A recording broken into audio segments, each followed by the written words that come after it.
juga para santri menutup telinga saat antri melakukan vaksinasi menuai perhatian beberapa pihak. Seperti halnya pendapat yang diungkap Zanuba Arifah Khashof atau Yeni Wahid, putri Presiden keempat Republik Indonesia Abdurrahman Wahid Gus Dur. Yeni ikut angkat suara terkait viralnya video yang dilakukan santri saat antri vaksinasi COVID-19. Melalui akun Instagramnya @yeniwahid, ia turut mengunggah video yang sebelumnya dibagikan oleh Dias Hendro Priyono, mantan Ketua Umum PKPI. Dalam video yang dibagikan Yeni Wahid, terlihat para santri tengah duduk untuk antri vaksinasi. Tertulis juga dalam video terdapat suara musik dan dituliskan para santri menutup kuping karena tidak ingin mendengar suara musik tersebut. Namun, putri Gus Dur ini memberikan pendapatnya. Sedikitnya dia menuliskan 2 poin yang menjadi sorotannya terhadap video yang beredar.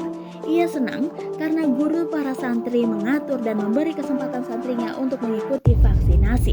Lalu yang kedua, Yeni Wahid mengungkapkan tindakan yang dilakukan santri adalah hal yang wajar saat menghafal Al-Quran di tengah kegiatan lainnya.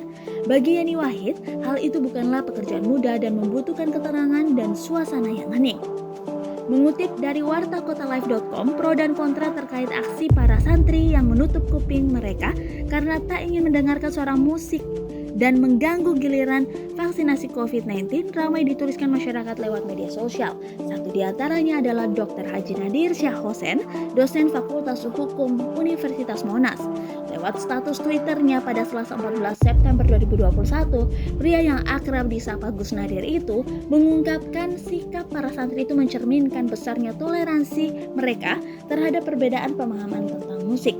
Sehingga aksi mereka yang dikaitkan dengan paham Islam garis keras menurutnya sangat tidak tepat. Gus Nadir pun mengungkapkan terdapat ulama yang berbeda pendapat tentang mendengarkan musik. Bagi mereka yang menyebut haram mendengarkan musik lanjutnya dikarenakan musik dinilai dapat membuat hilang hafalan Al-Quran.